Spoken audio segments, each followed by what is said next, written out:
कभी ये ख्याल आया है कि हम असल में है कौन? हमारी असली पहचान क्या है? देखिए, तंत्रसार एक ऐसा ही प्राचीन ग्रंथ है जो सिर्फ कोई फिलॉसफी की किताब नहीं है, बल्कि इस गहरे सवाल का जवाब खोजने का एक प्रैक्टिकल कह सकते हैं एक नक्शा देता है। और कमाल की बात तो ये है कि इसके लेखक अभिनव गुप्त ने खुद ही अपनी सबसे बड़ी सबसे मुश्किल रचना का एक छोटा और आसान वर्जन तैयार किया। क्यों?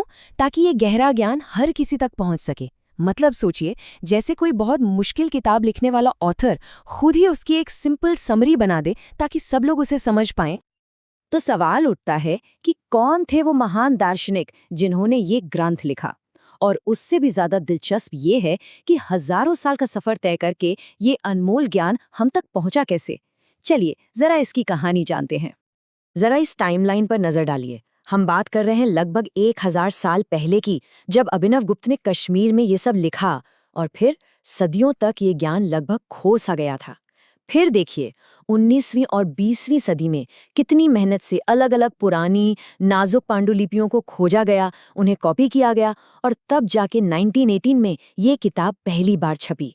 सच कहूं तो ये किसी भूले हुए खजाने को फिर से ढूंढ निकालने जैसा ही है। अच्छा, तो ये ग्रंथ आखिर किस बुनियादी समस्या की बात करता है? असल में ये उस उलझन के बारे में है जो हम सब कभी न कभी महसूस करते हैं। एक तरह की पहचान की उलझन, अपनी असली पहचान को भूल जाने की उलझन। तो तंत्रसार एक बहुत बड़ा सवाल खड़ा करता है। क्या हो अगर हम असल में वो हैं ही नहीं जो हम खुद को समझते आए हैं? ये ग्रंथ कहता है कि जो जीवात्मा है, जो अपनी सीमाओं में बंधा है, और जो परमात्मा है, जो हर सीमा से परे है, वो दो अलग अलग चीजें नहीं हैं। हम सब उसी परम शक्ति का हिस्सा हैं, बस फर्क इतना है कि हम ये बात भूल चुके हैं। इसे एक तरह की स्पिरिचुअल एमनेशिया या कह ले आध्यात्मिक भूलने की बीमारी समझ सकते हैं। और इस बात को समझाने के लिए एक बहुत खूबसूरत मिसाल दी गई है। कहा गया है कि परमात्मा एक क्रिस्टल की तरह है, जिसके सामने आप कोई भी रंग ले आओ, वो उसे रिफ्लेक्ट तो करेगा, पर उस रंग का असर क्रिस्टल पर नहीं होता। वो हमेशा साफ और बेदाग रहता है। ठीक वैसे ही हमारी जिंदगी की भाग दौड़, सुख दुख के बावजूद हमारे अंदर का वो दिव्य अंश हमेशा शुद्ध बना रहता है। अब ये जो भूलने की बीमारी है, इसके लिए ग्रंथ में एक बड़ा दिलचस्प शब्द इस्तेमाल हुआ है, मल। देखिए, इसे पाप या सिन की तरह नहीं समझना है। इसे ऐसे समझिए जैसे एक साफ शीशे पर धूल की परत जम गई हो, जो हमें आर पार देखने से रोक रही है। ये मल वही अज्ञान का पर्दा है, वही धूल है जो हमारी असली पहचान को ढके हुए है। और मजे की बात यह है कि ये धूल भी एक परत में नहीं है, इसकी 3 परतें हैं। सबसे पहली आणुवमल, जो हमें ये महसूस कराती है कि हम बहुत छोटे हैं, अधूरे हैं, इनकम्प्लीट हैं। फिर आती है मायकमल, जो दुनिया में मैं और दूसरे का भेद पैदा करती है, हर चीज को खुद से अलग दिखाती है। और तीसरी है कर्ममल, जो हमें हमारे ही अच्छे बुरे कर्मों के साइकिल में, उसके चक्कर में फंसा देती है। तो ये है हमारी प्रॉब्लम का पूरा डायग्नोसिस। तो ठीक है, प्रॉब्लम तो समझ आ गई, हम अपनी पहचान भूल गए हैं और उस पे 3 परतें जमी हैं। तो अब सवाल ये है कि इसे याद कैसे करें, इस धूल को साफ कैसे करें? अच्छी खबर ये है कि तंत्रसार सिर्फ प्रॉब्लम नहीं बताता, इसका रास्ता भी दिखाता है। तो इस मल के पर्दे को उठाने का, इस अज्ञान को मिटाने का उपाय क्या है?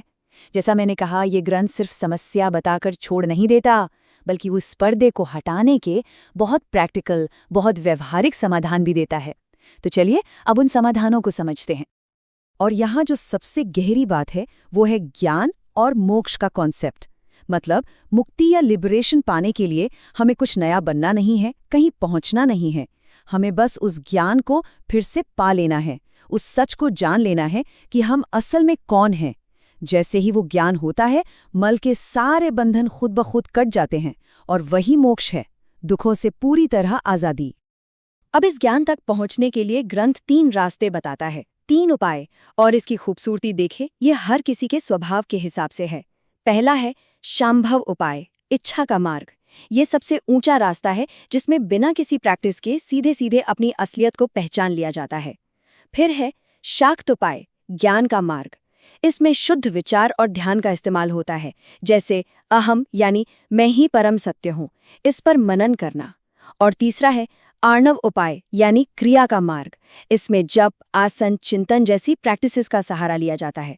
तो मतलब हर किसी के लिए एक रास्ता मौजूद है। अब जो बात वाकई में इसे खास बनाती है वो ये है कि ये सिर्फ कोई थ्योरी या फिलॉसफी नहीं है। ये एक पूरा का पूरा ब्लूप्रिंट है, एक कंप्लीट रोड मैप है, मुक्ति का एक पूरा खाका।